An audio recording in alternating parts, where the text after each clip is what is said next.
We all eat every day, but some foods come and go. Some trends turn out to be dangerous, some are just ridiculous, and some you may have totally forgotten about.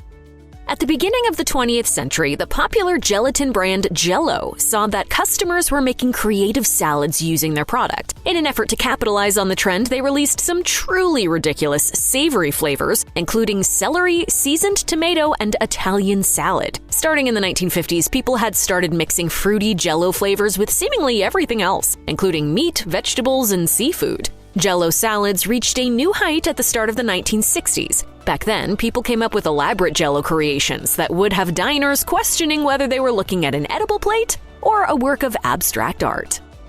Children of the space age will be instantly transported back to their youth at the mention of Tang. The powdered orange drink was invented in 1957, but its popularity didn't take off until John Glenn brought the drink mix on the Friendship 7 spacecraft during his February 1962 orbit of Earth. The drink wasn't just a novelty, though. It also helped improve the taste of water in space, which was affected by purification chemicals. The orange drink might not be as tasty or nutrient-packed as most modern-day products, but Tang will always elicit pleasant childhood memories for those who grew up drinking it. Drink Tang, gang! It's Tangerific! Appetizers like meatballs on a toothpick aren't that ridiculous of a concept. But what about adding grape jelly to the mix? The unconventional recipe, called chafing dish meatballs in the 1960 cookbook Elegant But Easy, a cookbook for hostesses, features raw meatballs simmered in a sauce made of grape jelly and tomato-based chili sauce. The recipe has evolved over time to use pre-cooked meatballs that are assembled with other ingredients in a slow cooker, but the roots were planted in the mid-1960s during the height of cocktail meatball fame. People of all ages are familiar with Chef Boyardee's canned pasta, which was included as part of soldiers' rations during World War II. The brand was sold to a major food distributing company after the war and marketed to civilians. Although it's decades later, with Chef Boyardee products still available for purchase at most supermarkets, 1965 remains notable as it saw the debut of SpaghettiOs. The concept proved so popular in the early stages of testing that the brand skipped ahead and began distributing cans nationally in October 1965. It was also the year the brand's iconic slogan debuted, meaning that ready-to-eat canned noodles truly marked the middle of the decade. Uh-oh, SpaghettiOs!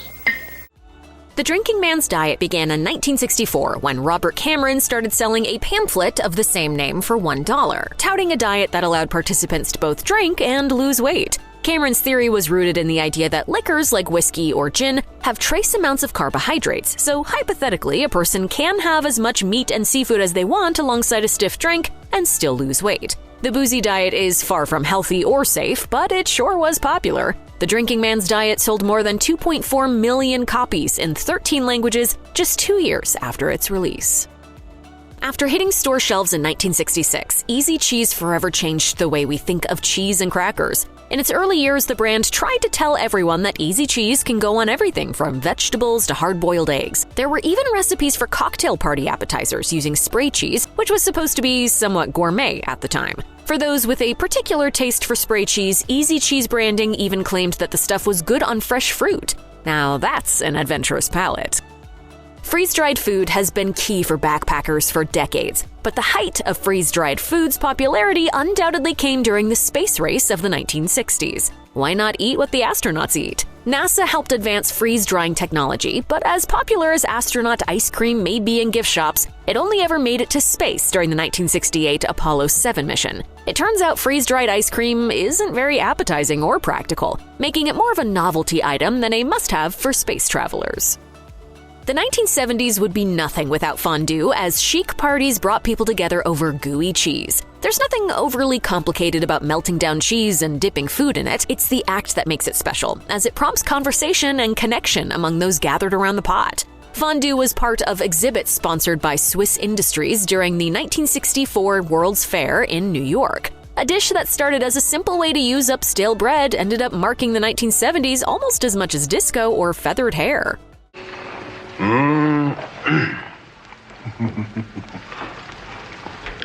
Excellent. The 1970s were cheesy in more ways than one, which is perhaps why cheese balls were also popular appetizers of the decade. These aren't the type of cheese balls you buy in a bag from 7-Eleven. These are spheres of spiced cream cheese coated with herbs, nuts, seeds, fruit, and more. It's a surprisingly delectable combination of creamy and crunchy, especially when served alongside crackers or fresh vegetables. Cheese balls come in and out of style every few decades, but the 1970s were definitely its heyday. The U.S. bicentennial celebrations of the mid-1970s resulted in quite a few unique recipes, such as ham and banana hollandaise from McCall's Great American Recipe Card collection. The name doesn't leave much up for interpretation, which might be a bad thing. It features baked bananas topped with mustard and ham and drenched in hollandaise sauce. It's hard to say whose palate this is supposed to satisfy, but you'd be hard-pressed to find a modern-day rendition of this dish in a fancy restaurant. These days, instant potatoes is a taboo among foodies, given that it doesn't live up to the real thing in flavor or texture. But in the early 1970s, Smash brand instant potatoes were a popular and convenient dinner staple. Smash wasn't much different from other brands, but it's fondly remembered for its intergalactic ads that featured robots and aliens. Most kids from the 1970s likely have the Smash ads burned deep into their brains, even if the potatoes themselves weren't very noteworthy. On your last trip, did you discover what the Earth people eat? They eat a great many of these. Blue Nun wine might not be recognizable to anyone born after the 1990s, but it was once the white wine of rock stars. The German wine was created in the 1920s, but it peaked in the 1980s when it sold millions of cases annually. The white wine was sweet, inexpensive, and low in alcohol content, making it palatable to novice wine drinkers. The smirking nun on the label and blue bottle made it all the more recognizable. Blue Nun is ridiculous for its novelty, but may be remembered fondly by those who used to order it as their drink of choice. Watergate salad is one of the most non-traditional salads in history, combining pistachio pudding mix, canned pineapple, marshmallows, whipped cream, and chopped nuts. As you might expect, the salad gets its name from the infamous Watergate scandal and was preceded by a pistachio cake named after Watergate as well. It isn't exactly appetizing to behold, though, which probably contributed to its decline. Making a strange salad is certainly one way to cope with a dark political situation. Cheese and pineapple hedgehogs were a 1970s phenomenon, particularly in the United Kingdom. It starts with a base shaped like a hedgehog body, like a lemon or slice of watermelon wrapped in foil. Then you cover the foil with toothpicks that each have one piece of cheese and pineapple. Other fruits and vegetables can be used as well. 2 eyes and a nose made of cherries, berries, or grapes put the icing on the cake of this wacky party dessert that isn't practical but was certainly a conversation piece in the 1970s. The phenomenon of salad bars swept America as the country transitioned from the 1970s to the 1980s. In the new decade, salad bars were popping up in restaurants, grocery stores, and all sorts of unexpected places with seemingly more topping options than ever. The Plots R Us mortuary service. Remember, there's always plenty of free parking. And don't forget to visit our new salad bar. Wendy's launched a salad bar concept in 1979, and Burger King shortly followed. The idea forever revolutionized meal prep and the experience of going out to lunch. It was a good time to be a vegetarian in America. If you thought party food in the 1970s was weird, just take a look at the holiday party sandwich loaves of the 1980s. The concept of this dish was to make a sandwich that resembled a cake and could feed a crowd. The inside consisted of layers of white bread with various fillings, usually something of the time, like ham, egg, or olive salad. Then the entire loaf was frosted with cream cheese, cottage cheese, or mayonnaise. The loaf was sliced like cake, which proved visually impressive, but not the most appetizing way to eat a sandwich. Snacks in the 1980s were a category all their own, like the phenomenon that is hot buttered Cheerios. These are simply pan-toasted Cheerios cooked in butter and salt. Plain Cheerios were a staple in this recipe, although Honey Nut Cheerios would probably provide more of a sweet and salty flavor profile. An official 1982 ad promoted hot buttered O's, so this wasn't just a word-of-mouth recipe. It's one of the few throwback foods you can easily still eat today, and use as a base for creative variations with different Cheerios flavors. Every decade comes with its own health fads, and the 1980s had people all in on bran. The high-fiber grain was often eaten via bran muffins. Many public campaigns were touting the ability of oat bran to help lower cholesterol and increase life expectancy. We know that you can't totally transform your health by adding just one food into your diet, but bran muffins are still just as healthy all these years later. Often called one of the biggest marketing mistakes of all time, New Coke is a product that no one asked for but everyone got. Coca-Cola tried to fix something that wasn't broken by reformulating its flagship soda.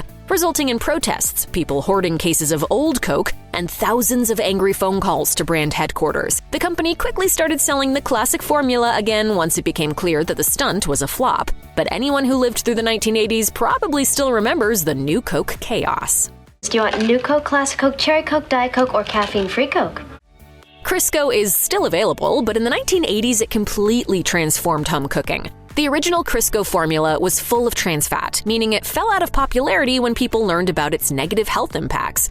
At the time, those effects weren't known. In 1986, Burger King was praised for cooking with supposedly healthy, partially hydrogenated oils. With the neutral taste and long shelf life of Crisco, the average 1980s cook had plenty of reason to swap butter or lard for the seemingly magic ingredient. Wine coolers are often the first alcoholic drink people try. In the late 1980s, the colorful bottles were all the rage. They were invented at the beginning of the decade and saw more than $1 billion in sales in 1987. Usually, old-school wine coolers featured white wine and fruity, cheap soda with plenty of bubbles. It was the early rendition of the ready-to-drink canned cocktail options we have today, cementing its place in beverage history. Jolt Cola was the soda for thrill seekers as it contained real sugar and twice the caffeine of a regular soft drink. Since its 1986 release, it became a cult favorite for rebellious people looking for a taste of what's bad for them. Jolt was created in direct response to major soda companies that were busy debuting diet, caffeine-free, and sugar-free versions of their drinks. Jolt was popular enough that it made appearances in 1990s films like Wayne's World and Jurassic Park, before it fell by the wayside in the 2000s amidst the sea of high-caffeine energy drinks. I think I had too much Jolt Cola. First invented in 1988, Lunchables have been a major part of school lunches for decades. The convenience and novelty of kids assembling their own lunches was a major draw to customers, even though the brand was initially made to get more people to eat more Oscar Mayer bologna after it fell out of favor. More than $200 million of Lunchables were sold in its first year. They've reigned supreme ever since, especially after the beloved pizza version was introduced in the 1990s. Warheads are more of a candy challenge than they are an indulgent treat. The sour candy, which was invented in Taiwan in 1975 but didn't make it to the US until the 1990s, is not for those with picky palates thanks to a secret outer coating on every piece. Warheads have long been the first choice for friends trying to impress each other with food-based dares. The act of torturing yourself with extremely sour candy was a rite of passage for many 90s kids. For many, the Easy Bake Oven was a favorite toy growing up because it could produce actual food. It was invented in the 1960s and sold by Kenner, but it saw great success in the 1990s with the expansion of baking recipe sets created in partnership with major food brands. In 1991, toy company Hasbro took over Kenner and started a resurgence. In 1993, Easy Bake Oven revamped its design to resemble a mini microwave with even more recipe options in honor of the brand's 30th anniversary. Nothing screams kids' food more like Fruit Gushers. The brand changed the fruit snack game by filling their gummy treats with explosive liquid for a wacky eating experience when they debuted in the early 1990s. Many 90s kids will remember some of the wild ads that aired on channels like Nickelodeon, featuring kids turning into living pieces of fruit after they bite into the candy. In fact, the allure of the snack might have been more enticing than the treat itself. Anyone who lived in the 1990s will remember everyone's seemingly random obsession with pesto. Pesto isn't a ridiculous ingredient by itself, but the public's sudden fascination with it sure was. I don't like pesto. Where was pesto 10 years ago? Italian-American food became seriously popular in this decade, marked by cookbooks like 1992's Essentials of Italian Cooking. Non-Italian cooks were clearly fascinated by this nutty, basil-based sauce. While some home cooks and restaurant chefs made fresh pesto, the early 1990s also saw more jarred pesto varieties popping up on grocery store shelves, making it even easier for people to get their hands on the green stuff. Strawberry and kiwi are both excellent flavors, but people only seemed to realize how well the two go together in the early 1990s. That was when Snapple introduced the public to the flavor, which became the brand's most popular in 1995. It soon started being produced by other drink brands like Capri Sun and Arizona. Strawberry kiwi is perhaps not as popular now as it was back then, but it's still present in plenty of products to remind people about the heady drink days of the 90s. Cosmopolitans, Appletinis, espresso martinis, the 1990s were all about mixing vodka with whatever, pouring it into a glass and adding teeny to the name. Flavored martinis were all the rage at the time, and they've made a comeback recently. The classic martini might be gin and vermouth with a twist, but 1990s drinkers loved vodka and anything it would mix with to make it look fancy. Other drinks of the moment were the somewhat forgotten breakfast martini and the raunchy porn star martini, both with enough booze to make you blush like the color of your drink. Well, who wants a martini? No dessert exemplifies 1990s fine dining more than chocolate lava cake, a lush, decadent treat with a molten center that would burn your tongue if you didn't give it a minute to cool. The dish found its footing in 1980s restaurants and would end up becoming truly inescapable just 10 years later. Nowadays, it's still common to see restaurants offer a version of chocolate lava cake, but the dish fell out of fashion in the 2000s, along with many of the fads from the previous decade. Squeezable yogurt in a tube could only be a brainchild of the 1990s, which is why the invention of Go-Gurt makes so much sense. It was geared toward kids who were clearly on the move and couldn't be bothered to stop and eat a snack with a spoon. Go-Gurt became widely available in 1998. It was easily recognizable in the refrigerator aisle thanks to its bright green box adorned with various popular franchises of the time. Culinary foam is a controversial subject, but there's no denying that its main goal is to get people talking about food. Chef Ferran Adria wowed 1990s diners by incorporating savory culinary foams into his dishes. The trick took off in fine dining restaurants across the globe, but became cliché by the end of the 2000s. Now, foam is still here and there on restaurant menus, but it never had another major moment like it did at the end of the 20th century. Y2K kicked off with a bang thanks to Heinz totally butchering the humble condiment that is ketchup. In July 2000, the brand released its Easy Squirt ketchup, which came in unnatural colors like green and purple. It was a gimmicky attempt to reinvigorate ketchup, but visually it was a bit unappetizing. The green ketchup was the first to debut in a promotion for the animated film Shrek, but the novelty wore off by 2006 when Easy Squirt was discontinued. For 90s kids, though, this condiment remains hard to forget. Red Bull has been around since the 1980s, but it didn't make its US debut until the late 1990s. In the 2000s, Red Bull became a popular mixer for clubbers who wanted a caffeine boost to fuel long nights. I had a couple Red Bulls. You ever had a Red Bull? I never had a Red Bull before, but I had a Red Bull last night. I really like Red Bull. By 2001, Red Bull celebrated its billionth can sold, and it was just getting started. The massive interest in energy drinks led to the creation of Monster in 2002. The beginning of the decade also saw the birth of the 5-hour energy shot. While experts have raised concerns about the health risks of too many energy drinks, it wasn't enough to stop determined partygoers and night owls who ran on the stuff. In the early 2000s, it seemed like everyone was on a low-carb diet. The Atkins diet, which promotes eating little to no carbs and plenty of protein and fat, has been around since the 1960s. However, the diet culture of the early 2000s led to renewed interest in low-carb diets meant to help people lose weight quickly while still being able to consume cheese, meat, and butter. The South Beach diet, which also promotes restricting carbs, came about in 2003, even though the low-carb trend was already in full force among fad dieters. There was a period in the early 2000s when bacon seemed to appear in and on everything. The cookbook Everything Tastes Better with Bacon was released in 2002, while in 2003, retail bacon sales reached more than $2 billion. Americans simply couldn't get enough of the stuff. It wasn't just bacon on pizza and burgers, it was on donuts, in milkshakes, and even dipped in chocolate. The boom played itself out after a few years, but not until after the bacon trend expanded into merchandise that included bacon-themed clothing and bacon-flavored everything. Every fall, it seems as if pumpkin spice mania is upon us yet again. The early 2000s were an extra special time for pumpkin spice as Starbucks first released its famous pumpkin spice latte in 2003. The drink remains a popular seasonal fad, but it was a true phenomenon those first few years as everyone discovered the warm embrace of a PSL. Look, we didn't invent spice. That was Marco Polo. We didn't invent the pumpkin. Probably the Egyptians. What we did do is we introduced pumpkin to spice.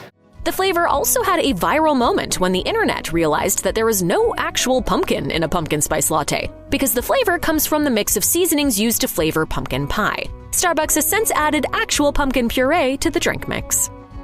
It was around 2005 when we all got way too obsessed with cupcakes. Most people point to a Sex and the City episode as the culprit, as Carrie and Miranda met up at the now famous Magnolia Bakery to munch on dainty cupcakes with perfectly piped frosting.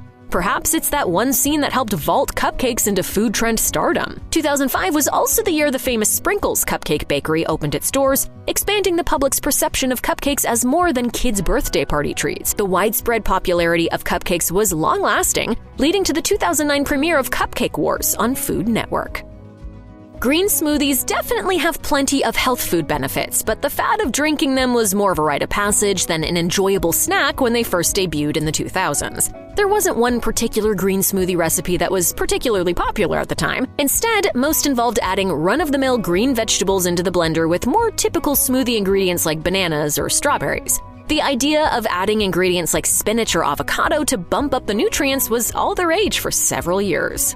I do not miss the green smoothies. Starbucks is as popular of a chain these days as McDonald's or Subway, but back in 2008 was when it really became a sensation. Starbucks opened its first store in Seattle back in the 1970s, and the 2000s saw an expansion of shops and marketing efforts from the brand. 2008 was a special year for Starbucks because it saw the release of Pike Place Roast, the brand's top-selling coffee roast. Between 2001 and 2010, Starbucks opened more than 12,000 new cafes and became one of the first chains to offer free Wi-Fi to its customers. Thanks to TV shows like Cake Boss and Ace of Cakes, many parents felt the pressure to either bake or buy elaborate cakes for their kids' birthday celebrations and beyond. Extreme cakes were all the rage at the end of the first decade of the 2000s, when the public learned that a celebration dessert can be much more than a regular sheet cake with sprinkles. 2009 was the year that really kicked off the ridiculous fad of extreme cakes, as that was the year that the ultra-popular Cake Boss series premiered on TLC.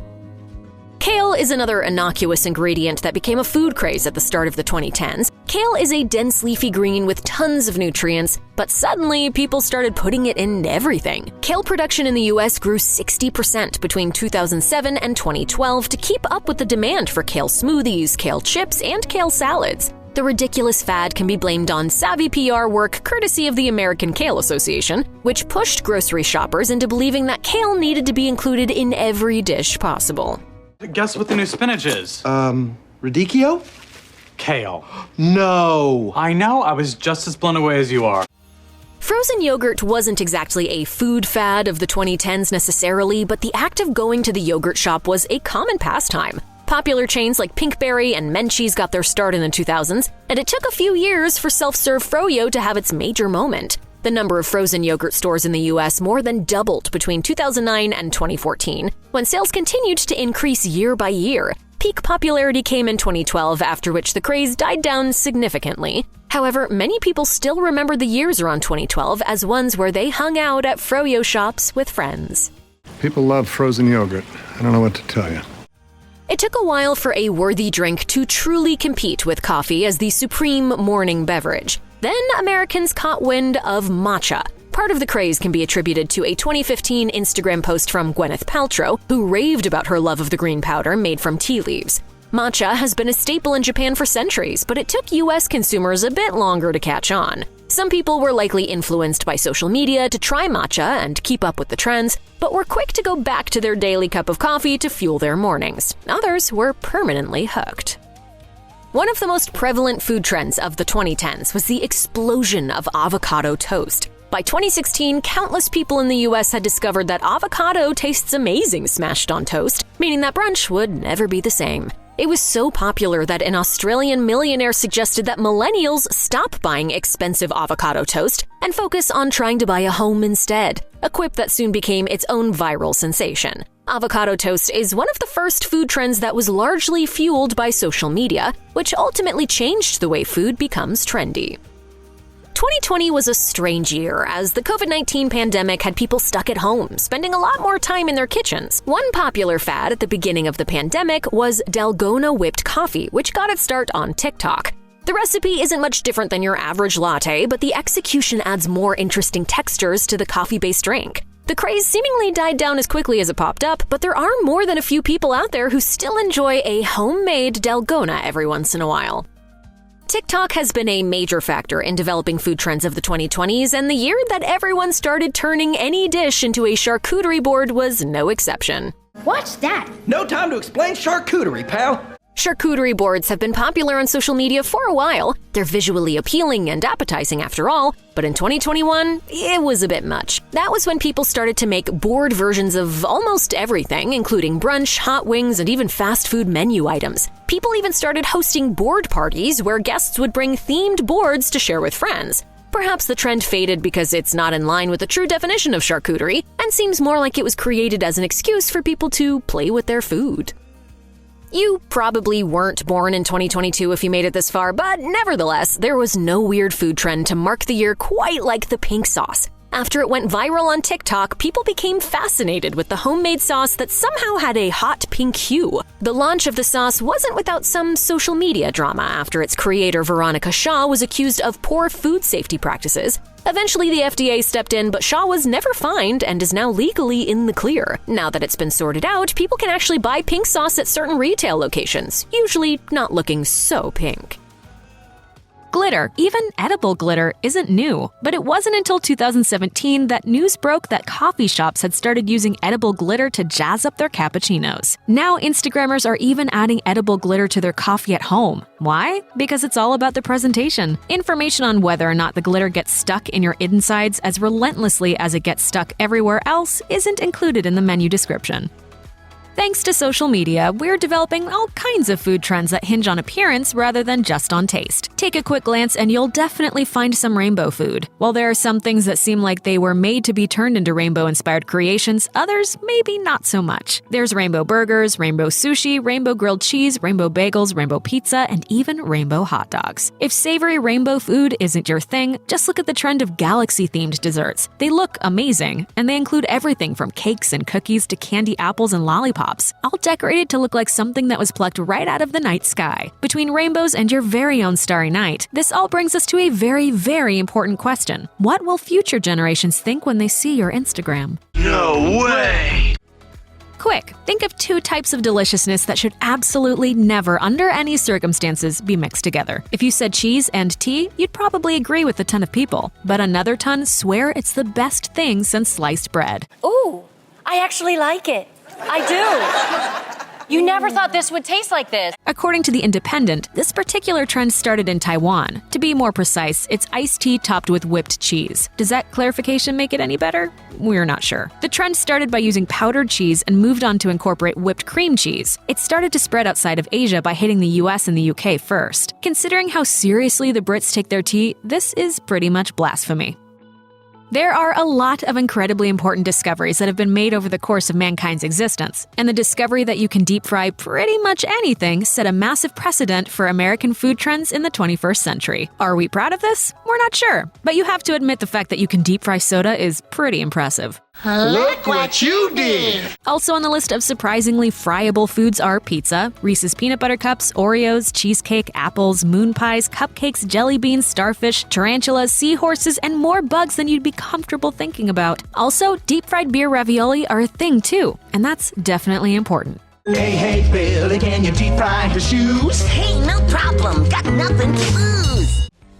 Everyone knows that food trends tend to come and go, and the 2010s have been no exception. From trendy veggies to extreme desserts to the rise and fall of superfoods, here are the food trends from the past decade that everyone has already forgotten.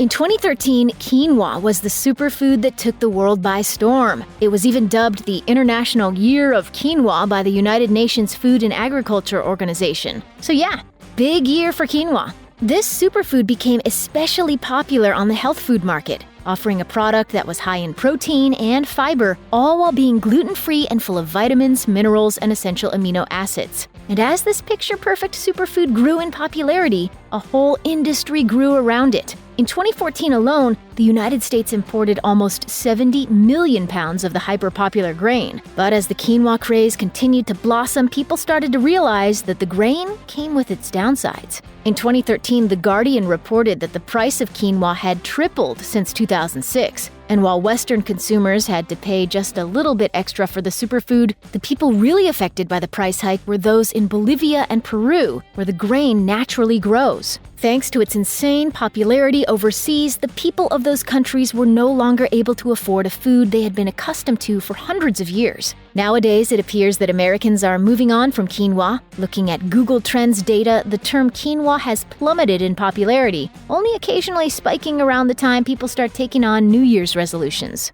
Need a little of the quinoa salad, please, and throw a couple extra cranny bees on top if you could, and kind of need you to hurry up, Chief. Chop, chop.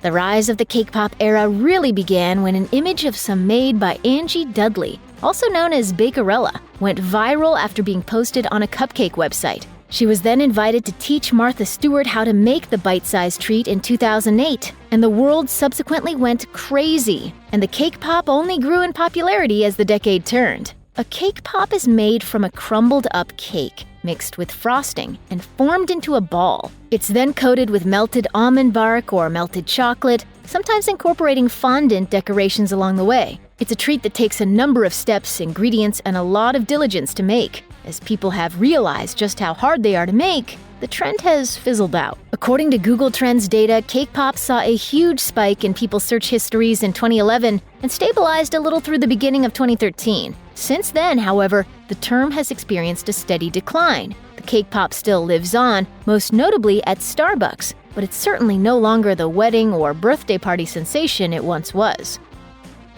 The bagel store in Brooklyn, New York actually developed the Rainbow Bagel 2 full decades before it became a hit in 2016. During that year, a viral video of this colorful breakfast item turned the Rainbow Bagel into a nationwide phenomenon. People went so crazy for the rainbow-colored bagel that the owner of the store, Scott Rosillo, actually had to close up shop to catch a break from all the madness. He ended up reorganizing his kitchen and storage to accommodate for the instant success, but ultimately decided he'd still have to make customers wait, because sacrificing quality for quantity just wasn't worth it. But now, years after the Rainbow Bagel went viral, Google says the trend is dying out. A Google Food Trends report shows that search numbers for the Rainbow Bagels fell dramatically in recent years, and now the trend appears to have fallen away completely. In the early stages of the last decade, coconut water seemed to take supermarkets by storm. Suddenly, it seemed like this health food alternative to H2O was sitting on every grocery store shelf in the country. At the time, it was touted as being ultra-hydrating, making for the perfect post-workout drink. One of the largest producers of coconut water, Vita Coco, sold almost $270 million worth in 2013, about 300 times what it sold in 2004 when the drink first debuted. Another brand, Zico, went from $100,000 in sales in 2007 to $87 million in 2013. And when coconut water first hit the streets, celebrities including Rihanna and Madonna endorsed and invested in it. Soon, however, the word started to spread that the drink wasn't everything it seemed to be. Testing revealed that many varieties of the drink didn't contain the nutrients they promised on their labels. These days, coconut water may still be on the shelves, but it's definitely not the hit it once was. Extreme milkshakes made their debut in Australia in 2016, and their popularity grew in part due to their highly photogenic nature, which made them perfect subjects for viral social media posts. Their wacky aesthetic, piled high with all kinds of candies and confections in bright colors, made them one of the most sought-after treats of the decade. But these tasty treats had a dark side, too. According to CNN, the average extreme milkshake boasts over 1,200 calories and 39 teaspoons of sugar. Considering that's nearly half the recommended daily amount of calories an adult should consume and more than a day's worth of sugar, you can understand why these shakes started to make a few people feel a little concerned. Your scientists were so preoccupied with whether or not they could, they didn't stop to think if they should. A group calling themselves Action on Sugar is currently trying to ban milkshakes with a calorie count over 300 calories in the UK, making freak shakes totally obsolete if they're successful. As people around the world have begun to realize just how unhealthy these Instagram-worthy concoctions are, it seems they're happy to push them a little further towards extinction. Cronuts were first introduced in 2013 at the Dominique Ansel Bakery in New York City. Owner Dominique Ansel had been told by a customer that he didn't offer any type of donut-style treat on his menu, so he set out to create something to fit the bill. As you might have guessed, a cronut is a cross between a croissant and a donut, made with layers of laminated croissant dough that are then fried and coated in sugar. It was pretty well unheard of that someone could fry laminated dough the way Ansel did without the layers coming apart, so the fact that it had been achieved at all was enough to make headlines. Once word was out about this novelty pastry, the bakery's popularity spiked, and traffic to its website increased by 300%. But with that popularity also came trouble, namely the fact that a number of other bakeries throughout the US began duplicating the product for themselves. Ansel trademarked the name Cronut, but plenty of other shops still debuted a similar delicacy under a number of variations on the name. Eventually, the lines for Cronuts started to shorten. That same year, supermarket chain Safeway started offering its version to the masses, and at that point, it's hard to even call it a trend. It's just normal. Starting as a popular street food in Asia, rolled ice cream made its way to the United States in 2015. This frozen treat starts with a liquid dairy base, which is then poured onto a circular slab that holds temps steady below freezing. The ice cream maker mixes the liquid on the frozen slab, swirling it around and adding flavor from fruits or candies until the mixture begins to freeze. Once the ice cream texture forms, it's smoothed out, scraped, and then rolled into pieces resembling scrolls. Each roll is then placed in a cup, often dressed up with additional toppings. Once introduced in the US, rolled ice cream saw its popularity spike in the summer of 2017 and again in the summer of 2018. But according to Google Trends data, it didn't reach nearly the same popularity in the summer of 2019 and has continued to see a steady decline since then.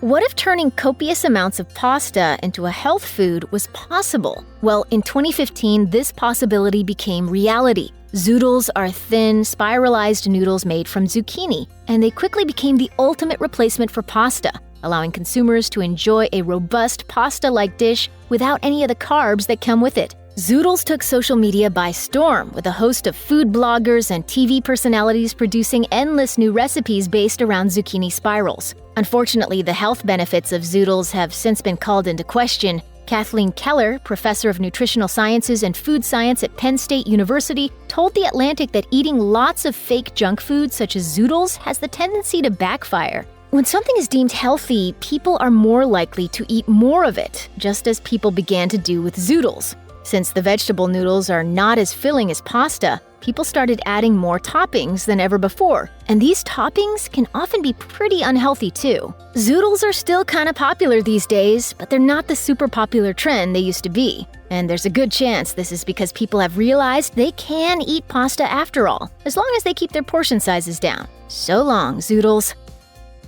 Nutella certainly wasn't a new product when it first debuted in the United States. Ferrero's legendary chocolate hazelnut spread has been around in Europe since 1964. But it wasn't until the early 2010s that the brand started to see an increase in popularity, especially in the United States. Nutella began advertising in the United States in 2009, and in just 5 years, sales for the product tripled to more than $240 million. But that was at a time when Nutella had a monopoly on the market. Now Hershey's and Jif both make chocolate hazelnut spreads, often offered at lower prices, and Nutella's place in the market has changed. Worse still, Nutella has made headlines in recent years, and not for good reasons. In early 2019, one of Nutella's largest factories temporarily shut down due to quality issues.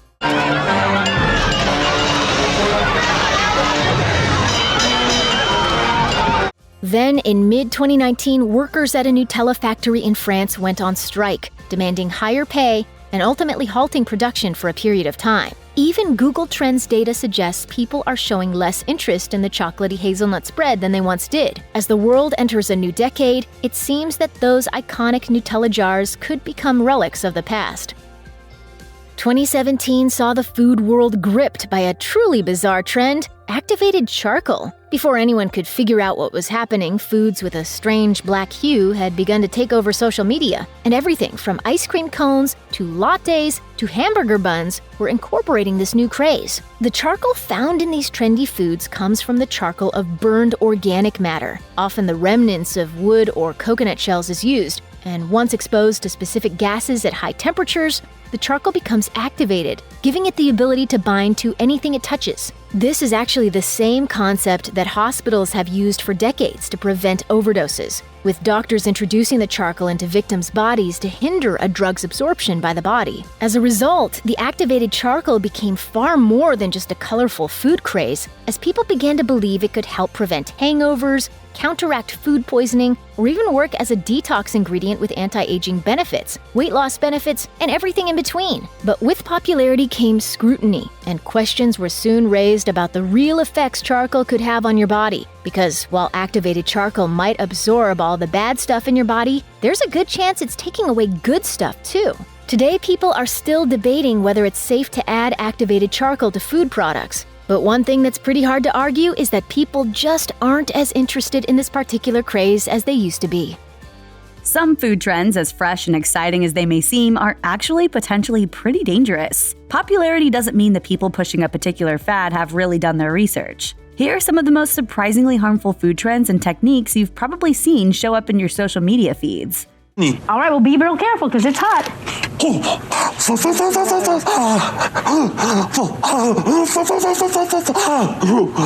As the unfiltered, untreated, unsterilized spring water microcraze known as raw water started trending in 2018, around 800 million people around the globe were being forced to drink essentially that same stuff and dying from it. That's no exaggeration, as the World Health Organization estimates that contaminated drinking water causes more than 500,000 deaths a year. That's 500,000 people killed every year by being forced to drink the stuff that's flying off the shelves of trendy first world shops, bought by people who have access to clean water. So while commercial raw water may look clean, the CDC warns that it can contain animal feces and be host to harmful bacteria, viruses, and parasites, a fact met with mockery by many late-night TV hosts. I'm getting pine needle, neighbor's tennis ball, and just a hint of raccoon scat. Love cinnamon? You're not alone. CNN reports it's not just delicious when you add it to your latte, you could be getting some medical benefits too. For this reason, people are adding it by the spoonful to their coffees, on their toast, and even in their soups. But there are a few different types of cinnamon, and the cheap stuff we get at the store might not have all the health benefits the more expensive varieties do. That more affordable stuff is called cassia cinnamon, and NPR reports that EU research found that high doses of it could cause liver damage. How much is too much? Less than you think. The EU suggests no more than a teaspoon a day for the average adult. But there's good news. Not everyone seems susceptible to this liver damage, and if it's caught, it's reversible. There's no denying that desserts decorated with edible flowers are very pretty. But botanist James Wong noticed something else about a lot of these desserts. And that's the frightening fact that not only are a lot of these flowers not edible, they're downright dangerous. He wrote a piece for The Guardian warning would-be social media superstars about the danger in using some of the flowers they employ for finishing touches on their foods. Wong stresses that while there are plenty of pretty flowers that are perfectly edible, you should know the difference before popping a few on top of a cupcake. Some cause swelling, sores, rashes, and even liver failure. In 2017, the Pensacola Interstate Fair was serving up a liquid nitrogen-treated dessert called Dragon's Breath. According to Today Food, it burned at least one girl when she touched it, sending her to the ER for some emergency surgery to save her thumb. That's not even the worst injury caused by the stuff. Back in 2012, The Telegraph reported on the tragedy that befell 18-year-old Gabby Scanlon. She drank a correctly prepared cocktail made with liquid nitrogen and suffered a rare reaction that led to the removal of her stomach. So yeah, don't eat anything that can do this.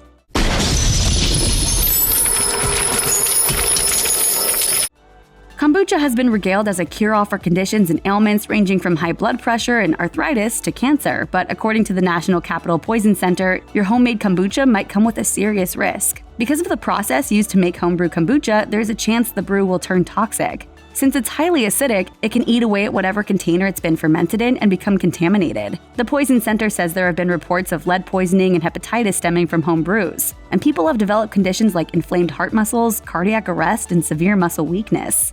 It's been linked to at least one death, and they also add there's not much in the way of substantiated health claims that confirm this is the health tonic it's touted as anyway. Is it worth the risk? I ordered a kombucha, which I did not realize contained alcohol. It was described to me as a healthy organic tea.